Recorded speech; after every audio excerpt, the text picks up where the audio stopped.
Tudo bem? Aqui é o Filomeno, esse é o Terra das Finanças e eu te ajudo a sair do zero e a chegar no patrimônio de pelo menos R$ 100 mil.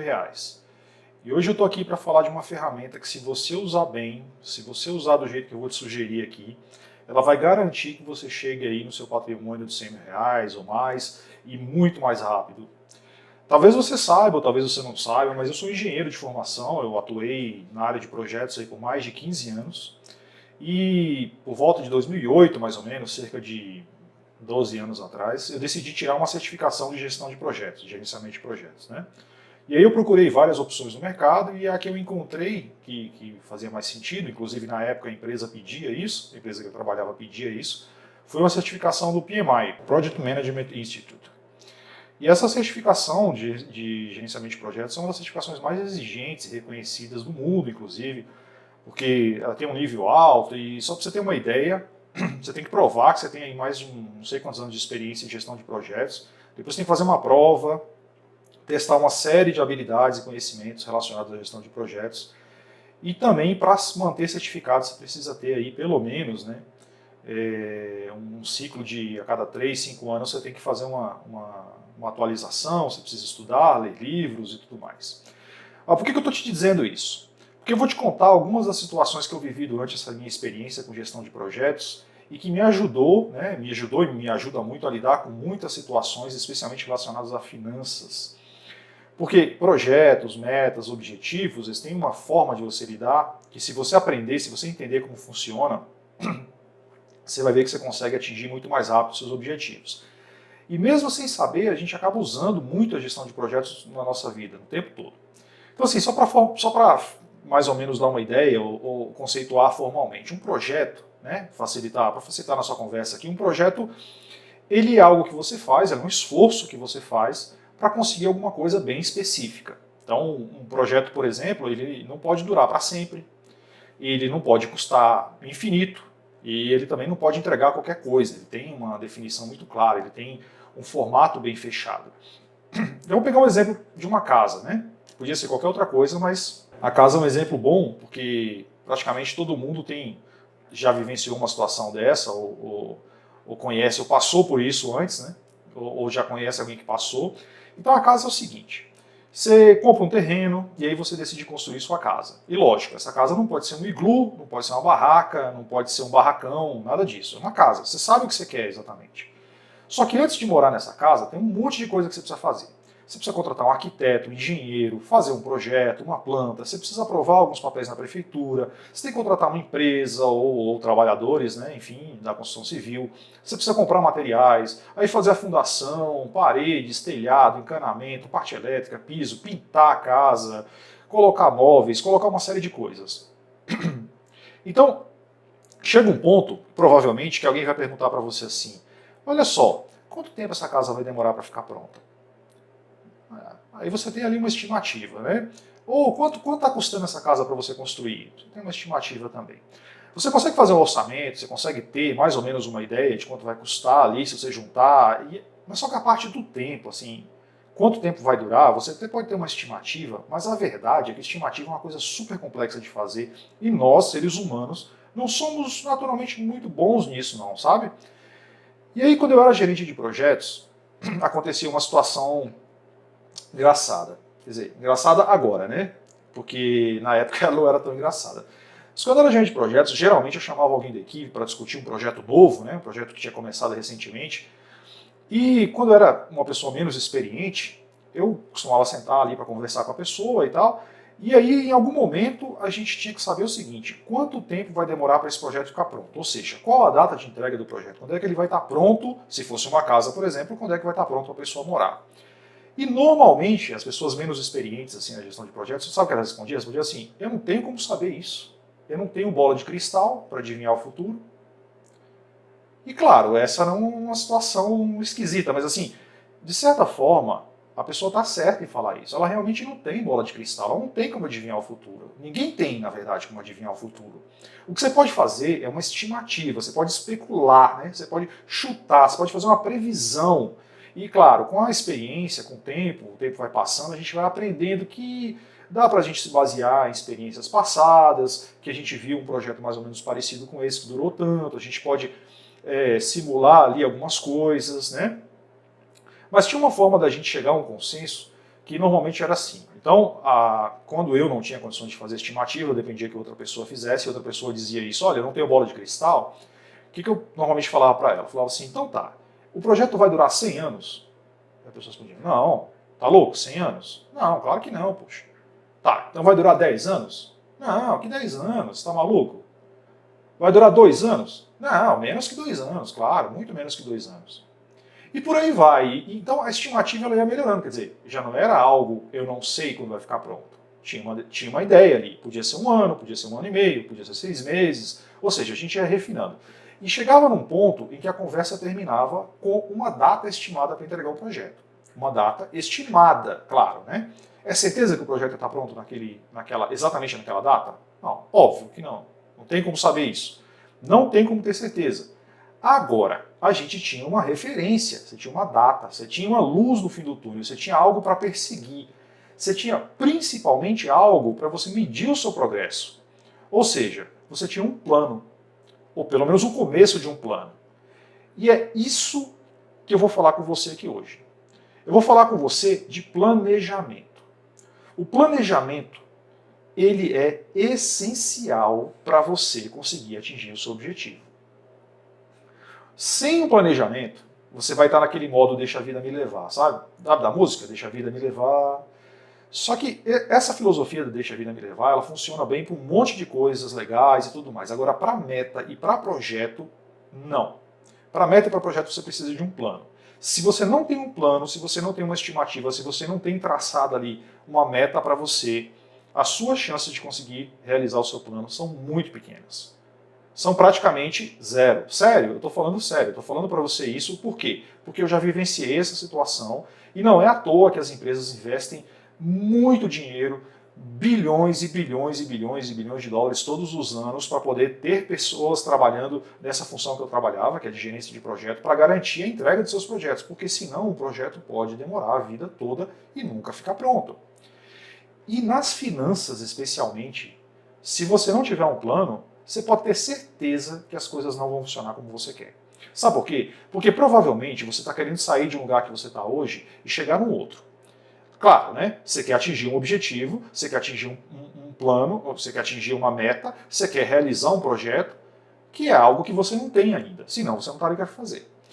Para fazer isso, muito provavelmente você vai ter que organizar uma série de estruturas, você vai ter que mudar algumas coisas na sua vida, e você só vai fazer isso se você organizar o seu passo a passo.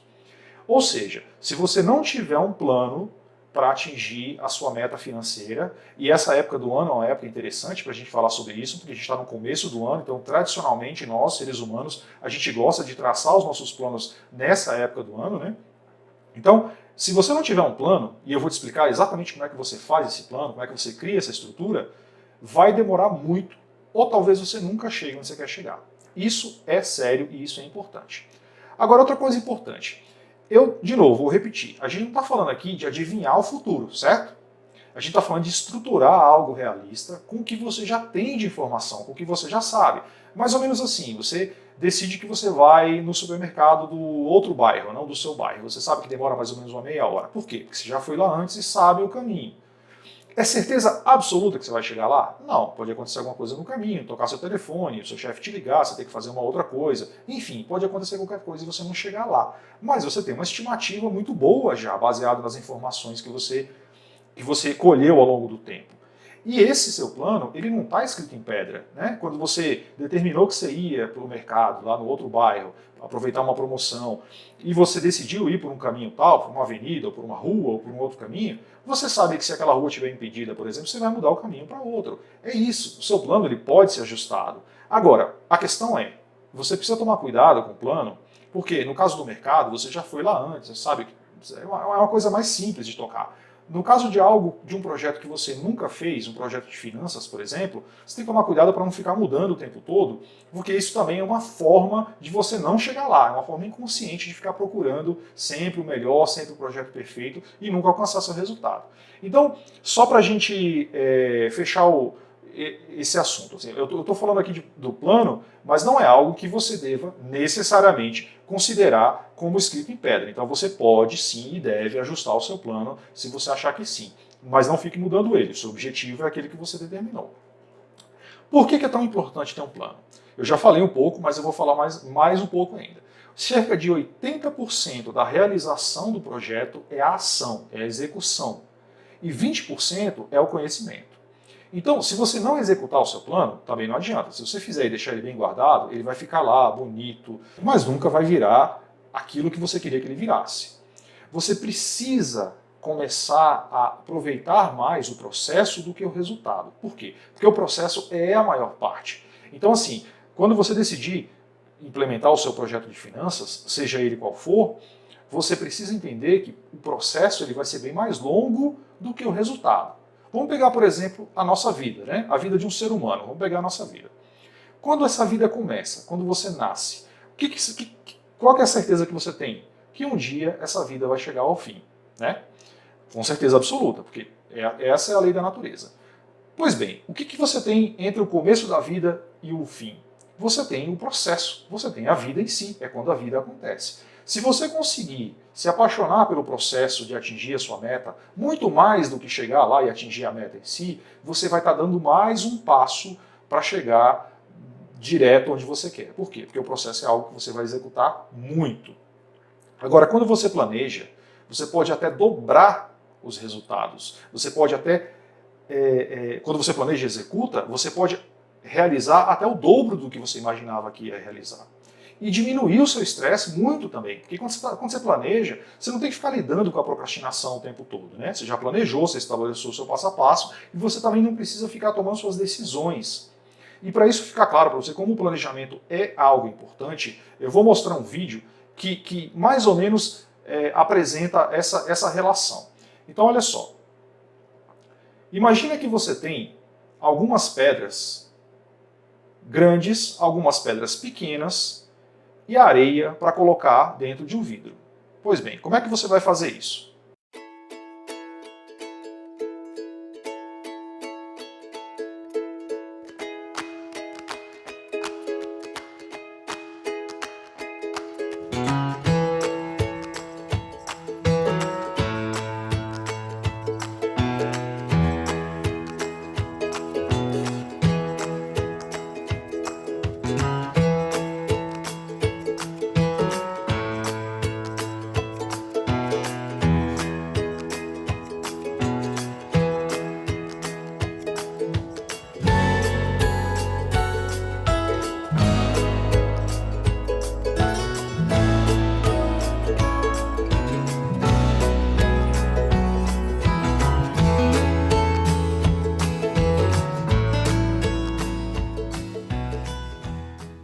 Sem saber muito dessa história, dá pra gente imaginar que ela colocou na primeira sequência que ela imaginou que era mais lógica e as pedras não couberam. Mas, se houver planejamento, se houver estudo, se houver uma noção do que você está fazendo, você provavelmente vai chegar à conclusão que a areia precisa ocupar o espaço entre as pedras. Portanto, a forma planejada de se fazer isso é você colocar as pedras grandes primeiro, depois você coloca as pedras pequenas e por fim você coloca a areia. E a areia vai tratar de ocupar os espaços entre todas as pedras. Esse é um exemplo interessante para ilustrar o seguinte, a diferença entre você planejar e não planejar. Quando você planeja, você consegue você consegue comprimir o seu tempo para caber muito mais coisa do que você precisa fazer. E é sobre isso que esse vídeo fala, da sua capacidade de organizar para fazer primeiro as coisas mais importantes, depois as coisas medianamente importantes e por fim as menos importantes. E as menos importantes vão ocupando os espaços que existem entre as mais importantes e as medianamente importantes. Você planejar e tal, é uma coisa interessante, mas será que alguém já mediu isso? Será que realmente faz sentido? Será que alguém chegou assim, sentou e falou, olha, quando eu planejo, eu realmente consigo atingir mais?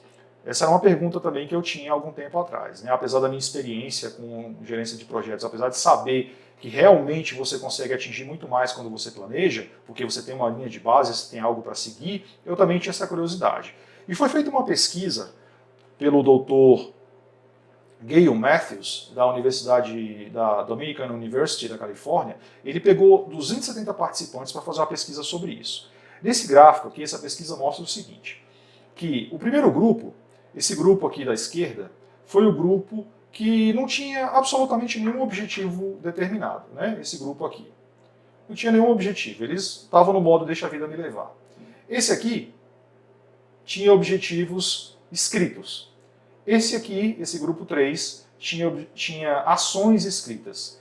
Este quarto grupo tinha um compromisso com um amigo que poderia ajudá-lo nesse processo. E o grupo 5 enviava os progressos para esse amigo. O que se percebeu nessa história aqui? Bom, o que você percebeu foi o seguinte, que se você se comprometer com um plano, e aí esse plano tem que ser feito por você, isso é muito importante, tá? Se você se comprometer com esse plano e enviar para esse seu amigo essas metas, e é importante também que esse amigo seja alguém que colabore com você, não alguém que vai te deixar para baixo, vai te dizer que você não vai conseguir, tem que ser alguém colaborativo. Se você enviar essas suas metas para um amigo, você já aumenta em 50% as chances de atingir os seus objetivos. Ou você pode atingir até 50% a mais de ações do que se você não fizesse isso. Se você avisar um amigo sobre o seu progresso, ou seja, se você semanalmente enviar para esse seu amigo, essa pessoa que te acompanha, que está torcendo por você, se você começar a enviar para ela os seus progressos, como é que você está indo, você pode chegar até 78, no caso a pesquisa que chegou a 78, mas assim, você pode até dobrar, né, até 100% de mais resultados com isso. Agora, se você só escrever as suas metas, veja bem, só escrever as suas metas, significa o seguinte, pegar um pedaço de papel, pegar uma caneta e escrever ali o que você quer atingir, o que você quer obter. Se você fizer isso, você já vai aumentar em 50% a sua probabilidade de atingir essas metas. E isso é impressionante. E esse estudo, obviamente, foi feito por psicólogos, por pessoas que conhecem esse assunto. Por quê? Porque quando você escreve, quando você coloca no papel, você ativa uma série de mecanismos cerebrais que fazem com que você esteja mais ligado àquilo, mais comprometido com aquilo. E aí, assim, é bem comum também, quando a gente fala desse tipo de coisa, as pessoas falarem assim, não, mas olha só, eu sou mais da prática, eu não sou assim, muito de ficar fazendo plano, não, sabe? O negócio de fazer plano dá muito trabalho. Tudo bem, se você consegue atingir os seus objetivos assim, ótimo.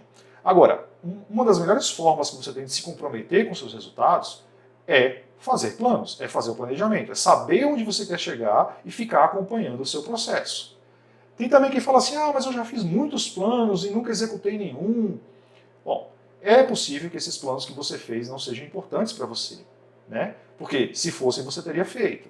Perceba, uma das dicas que se veicula muito é quando você tem um plano e você não consegue executar o plano, é porque você tem outras opções. Então, se você não tiver mais essas outras opções, você vai ter que executar o plano.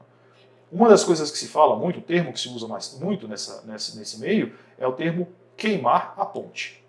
O que é queimar a ponte? Bom, conta uma história que, algum tempo atrás, um general chinês, se não me engano, tinha que enfrentar uma batalha, tinha que lutar uma batalha junto com o seu exército, e essa batalha era numa ilha. Tá? E aí, eles não tinham opção, a não ser vencer essa batalha. Se eles perdessem essa batalha, a guerra estaria perdida. Então os soldados precisavam ir até a ilha e ganhar essa batalha. O que o general resolveu fazer? Ele resolveu fazer o seguinte, assim que os soldados atravessaram a ilha, atravessaram a ponte para chegar na ilha, ele botou fogo na ponte. Ou seja, os soldados não tinham mais a opção de voltar, de recuar. Ou eles ganhavam a batalha, ou eles perdiam a vida. Eles iam morrer ali naquela ilha. Então, esse termo, queimar a ponte, significa isso. Quando você corta todas as suas outras opções, o que te sobra?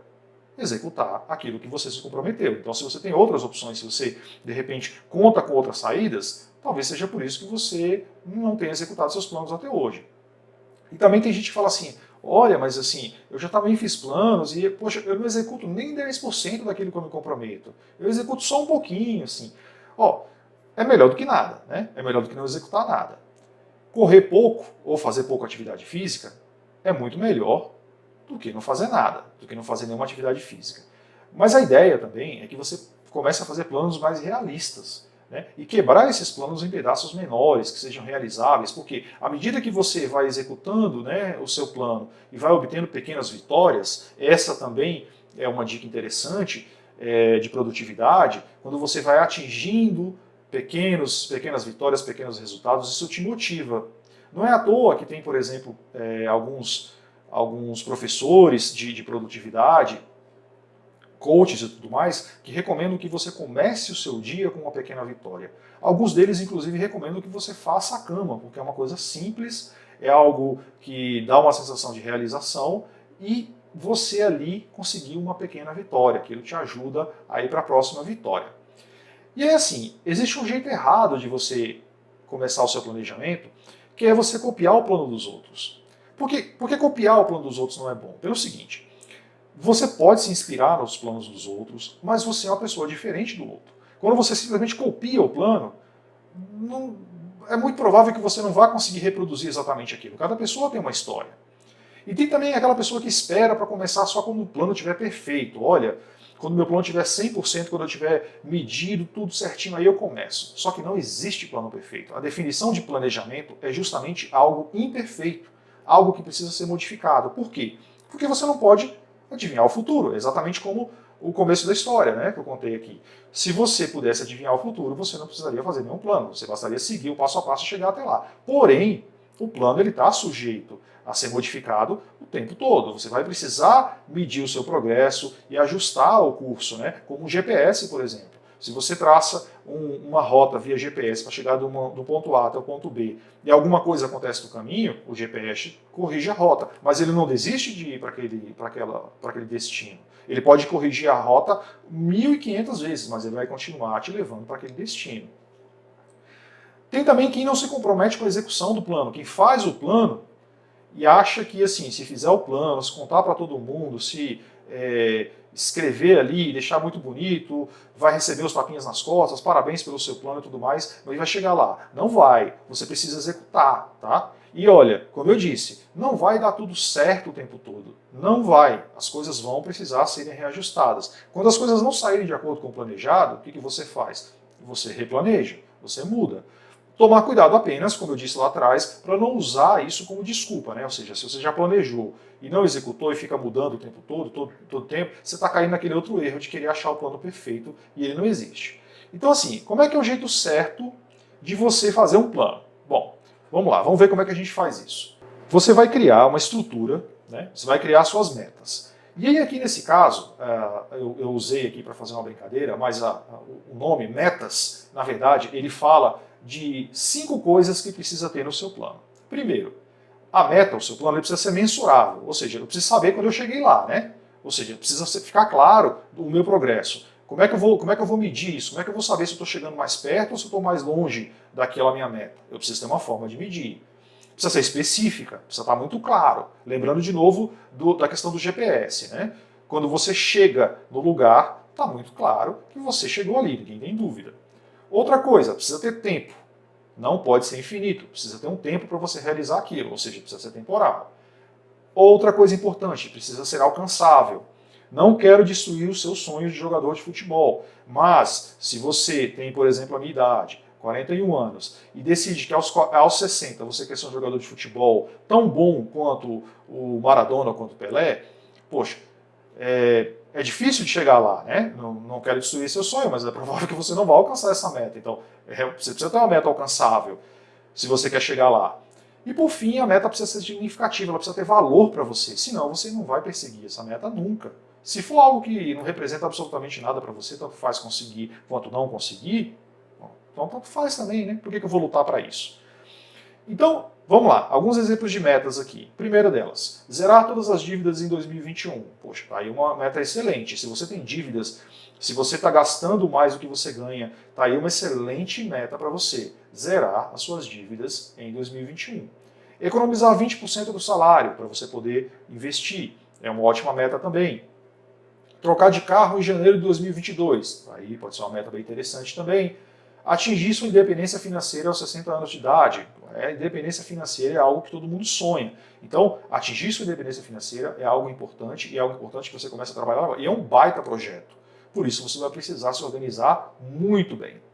E você precisa escrever as suas metas, como eu falei. Por quê? Porque quando você escreve, você já ganha mais probabilidade de alcançar. Você consegue realizar mais quando você escreve. E colar essas metas num local visível, num local que você veja todos os dias, 2, 3 vezes por dia. Por que isso? Porque quando você vir aquilo, quando você passar ali ver aquilo, você vai se lembrar do seu compromisso. Você vai se lembrar que você escreveu aquilo, que você está comprometido com chegar lá. E aí tem muita gente que fala assim, poxa, mas eu tenho vergonha de escrever isso, deixar pregado na casa ali, poxa, as pessoas vão rir de mim, vão falar, você ficou maluco, você escreveu um monte de coisa aqui, deixou colado no quarto, no banheiro, na cozinha. E eu vou falar uma coisa para você, a diferença entre o louco e o sábio, ou o gênio, é basicamente o resultado. Tá? Porque o louco, ele é aquele que está cheio de ideias absurdas, mas não chega a lugar nenhum. E o inteligente, o sábio, é aquele que tem ideias malucas diferentes dos outros também, mas alcança resultados. Todo mundo ri do louco, mas ninguém ri do gênio. Sabe por quê? Porque se você sair pregando coisas pela casa e as pessoas rirem de você, você espera um pouco. Quando você começar a atingir os resultados, sabe o que vai acontecer? Vão te perguntar o seguinte, o que você fez para conseguir isso? Aí você vai dizer, fiz isso, fiz aquilo outro. Então não se preocupe com isso. E eu sei como é, porque eu tenho o costume de pregar coisa pela casa toda, de sair escrevendo por aí, deixar lá. E quem não está acostumado, a vir na minha casa, ou quem não me conhece, pode achar que eu estou ficando maluco. Mas essa é a forma que eu tenho de escrever as minhas metas e de fazer com que eu esteja sempre no clima de atingir os meus resultados. E isso funciona muito bem. Funciona tão bem que existem casos, por exemplo, como o caso do lutador de UFC, o Chris Weidman. Chris Weidman, ele, além de lutador do UFC, ele também é psicólogo, formado psicólogo. E ele entrou para a história, quem conhece MMA, quem conhece o UFC, sabe quem é o Chris Weidman. Mas quem não conhece, eu vou contar um pouco da história dele aqui. Ele entrou pela história porque ele foi o cara que ganhou do Anderson Silva. O Anderson Silva estava no auge da carreira dele, já vinha aí acumulando mais de 10 vitórias seguidas. E o Anderson Silva, ele era, né, aí ainda por muitos é considerado um dos maiores lutadores da história. Por que isso? Porque o Anderson Silva era um lutador capaz de mexer muito com o psicológico dos outros lutadores. Ele era muito bom, né, no auge da forma física dele, ele era muito bom, ele fazia muitas coisas que pareciam impossíveis até ele fazer, e isso mexia muito com a parte psicológica dos adversários dele. O Chris Weidman, sendo psicólogo, e também lutador, claro, se preparou, se estruturou fisicamente, treinou técnica, certamente estudou todo o ritmo de luta do Anderson Silva e tudo mais. Durante todo o processo de preparação dele, ele colou em algum lugar da casa dele uma foto do Anderson Silva e embaixo ele escreveu assim: eu, Chris Weidman, vou derrotar o Anderson Silva no dia 6 de julho de 2013 e me tornarei o campeão mundial do UFC do peso médio. Aí ele escreveu assim: trabalho duro todos os dias, comer saudável, sem desculpas, eu me recuso a perder, físico, mental e espiritual. Ele escrevia isso e ele lia isso. Essas palavras, ele escolheu, isso é importante você escrever as coisas com as suas palavras, porque essas palavras tinham um significado importante para ele, que não necessariamente significa a mesma coisa para nós. Mas o que aconteceu? Chris Weidman estava preparado para algo que talvez outro lutador não estivesse. No primeiro mole que o Anderson Silva deu, o Chris Weidman nocauteou o Anderson Silva e se tornou o campeão mundial e entrou para a história porque destronou um cara que era e ainda é, por muitos, considerado um dos maiores lutadores da história. Ele estava comprometido com a meta dele num nível que certamente, se alguém risse dele e falasse assim, ah, mas que palhaçada, né? Você acha que você vai ganhar do Anderson Silva escrevendo num pedaço de papel? Não, é óbvio que não. Ele estava executando todo o processo ali. Mas aquilo fazia com que ele estivesse sempre focado na meta dele, pronto para chegar lá. E isso é algo que, se você pretende implementar, você pode ter certeza que vai fazer a maior diferença na sua vida. Então, você chegou aqui, você definiu qual é o seu plano, você definiu uma data para o seu plano. Como é que você vai fazer isso? Você vai pegar um calendário, vai colocar no calendário, vai marcar no calendário a data, exatamente a data que você vai conseguir aquilo que você quer. É importante que você escreva no calendário isso. Nesse caso aqui, era o dia 12, no caso desse exemplo aqui que eu estou mostrando. Você vai escrever lá, você vai marcar lá o que vai acontecer no dia 12.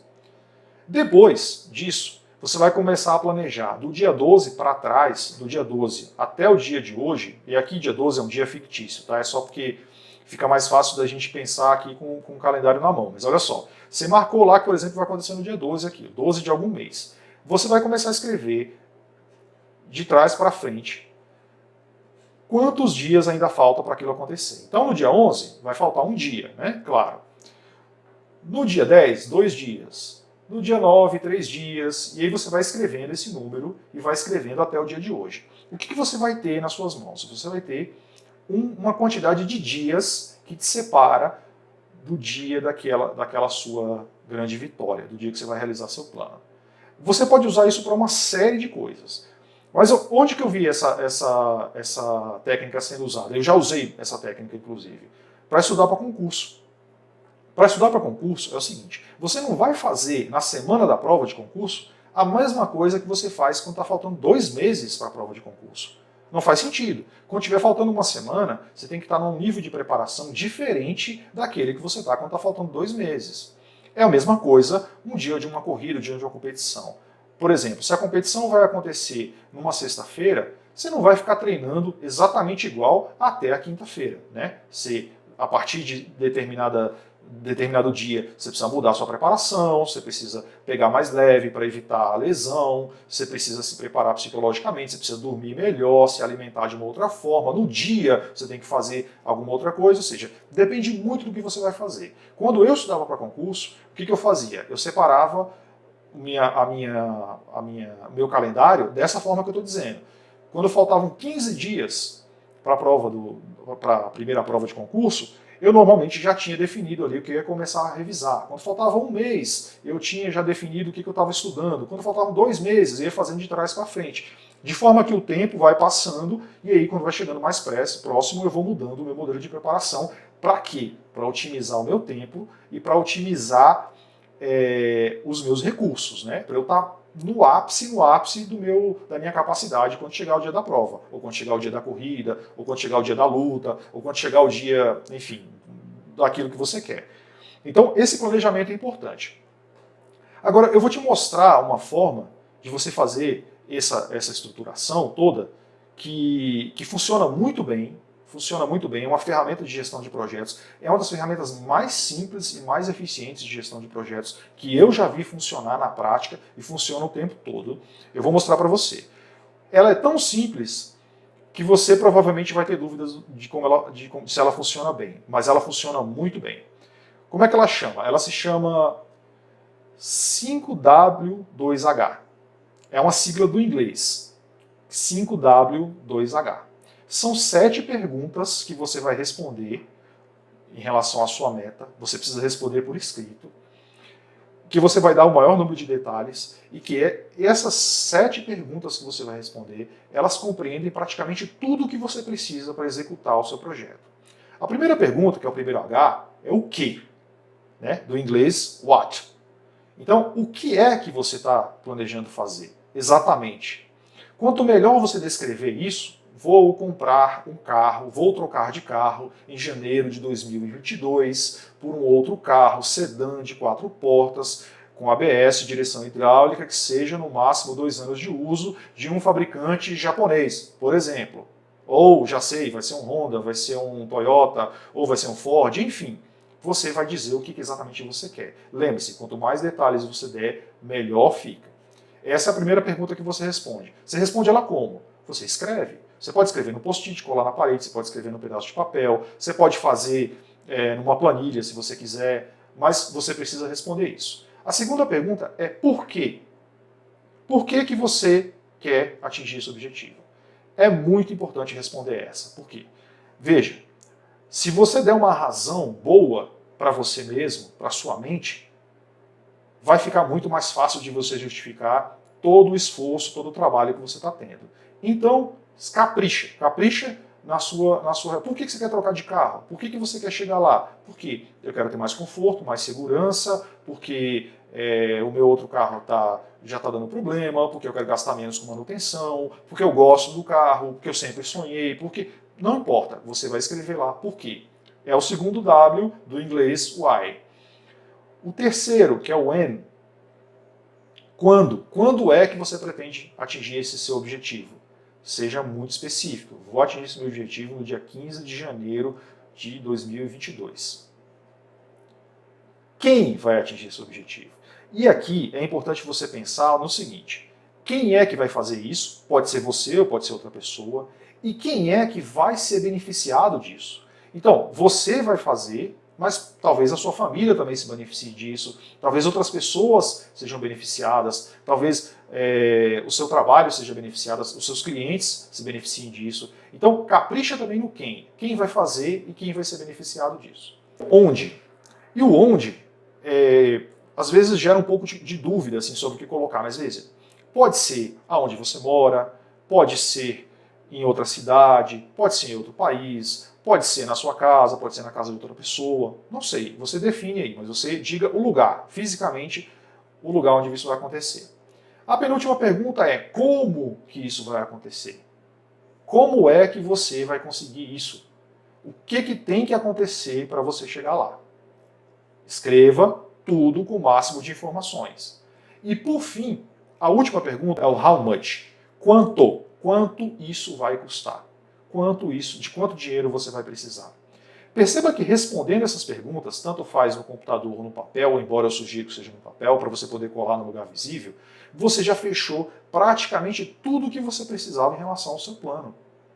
Você já sabe o que você vai fazer, por que você vai fazer, quando é que você vai fazer isso, quem vai ser beneficiado, quem vai fazer isso, onde, como e quanto vai custar. Esse é o seu plano. Esse é a ferramenta que vai colocar você muito mais próximo de atingir o seu objetivo, de chegar aí nos seus primeiros 100 mil reais de patrimônio, no seu primeiro milhão, nos seus primeiros 10 milhões, tanto faz, isso funciona para projetos grandes, para projetos pequenos. É claro que dentro de cada um desses aqui, você pode ter que quebrar em mais ações, por exemplo, como. Talvez o como você tenha que separar em ações menores. E se você precisar fazer isso, você pode escrever tudo, ou você pode usar uma planilha ou algo assim. Mas eu vou sugerir para você uma ferramenta, caso você decida, por exemplo, controlar, que é uma ferramenta que eu uso pessoalmente, que eu gosto muito, que é esse aqui, que chama Trello. O Trello, ele é uma ferramenta gratuita, ele é um software, né? Tem tanto software quanto app, você pode instalar no seu celular e pode usar via site no computador. O que ele faz? Ele vai criando pequenos cartões com coisas que você tem que fazer. E esses cartõezinhos, você vai poder pintar eles de cor diferente, você vai poder organizar eles em listas e colocar num quadro. Tá? O Trello ele é a evolução de uma ferramenta japonesa chamada Kanban, que é usada até hoje nas indústrias, em fábricas, enfim, para que as pessoas possam bater o olho num quadro e saber o que já foi feito, o que está sendo feito, o que precisa fazer. Enfim, o Trello, existem diversos tutoriais dele na internet e você pode usá-lo e ele funciona muito bem e eu uso diariamente. Então, o grande lance do Trello é o seguinte: ele é gratuito, embora existam recursos que você precise pagar, mas você pode usar ele para você. Boa parte dele você não paga nada. Ele é visual, ou seja, você vai bater o olho e vai ver as coisas conforme você organizar, vai depender mais ou menos de como você gosta de organizar. Ele é muito fácil de mexer, tem tutoriais pela internet que ensinam a mexer no Trello, mas você não precisa de muita coisa, você abre o Trello, entra lá, se cadastra e já começa a trabalhar, você vai ver que ele é bem simples. Você tem tanto a opção de trabalhar no site quanto o app. E aí vem um negócio bacana. Tudo que você faz no site fica sincronizado com o do app. Então se você, por exemplo, tá na rua e faz alguma coisa no celular, inclui ali alguma coisa no celular, quando você abrir em casa, no site, você vai ver aquilo lá. Por quê? Porque todas as informações ficam na nuvem. E por fim, uma das ferramentas que eu acho mais bacana dele é que você pode colocar alarmes. Os alarmes vão te ajudar, por exemplo, a acompanhar certas tarefas que precisam ser feitas com mais proximidade. Você pode, por exemplo, chegando à conclusão que você precisa entregar o seu imposto de renda e você sempre se esquece disso. Vá lá no Trello, coloca lá na sua lista de afazeres para 2021, entregar o seu imposto de renda e já coloca um alarme para te lembrar de providenciar todos os recibos antes de começar o período normal. Começa em março, se não me engano, a coleta do imposto de renda. Por quê? Porque quando chegar em março, você já vai estar com tudo pronto, você não vai precisar ficar correndo atrás disso. E aí você pode entregar sua declaração de imposto de renda mais rápido e, se for o seu caso, receber sua restituição mais rápido também. É isso. O planejamento é a grande ferramenta. Eu falei de várias técnicas aqui que você pode usar para ajudar isso. Existem outras também que, de repente, sejam boas para você, você pode pesquisar, você pode ir na internet. Existem muitos materiais, muitos livros interessantes que falam sobre o assunto, mas é importante planejar. O planejamento é a diferença entre você chegar lá e você simplesmente ficar esperando a vida te levar.